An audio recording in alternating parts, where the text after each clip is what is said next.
Qué buen día hace hoy, ¿verdad? Pues sí, pero estos últimos días con lo que ha llovido me pongo sentimental y recuerdo aquellos tiempos de la guerra. Cuánto dolor sufrieron nuestros padres. ¿Te acuerdas cuando nos juntábamos los primos y la familia entera para celebraciones? Claro que lo recuerdo. Y también recuerdo que después de la guerra todo acabó. Así fue. Mi padre era del bando republicano y cuando comenzó la guerra lo único que nos ha generado ha sido odio y rencor y separar nuestras familias. Mi padre era del bando de Franco, recuerdo. Y también recuerdo que nuestra vecina lo consiguió esconder y no lo pillaron.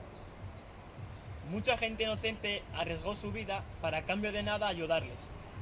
¿Para qué sirvió tanto dolor? Yo creo que en conclusión para nada. Dividió el país y dividió las familias. Menos mal que ahora vivimos en paz. No, bueno,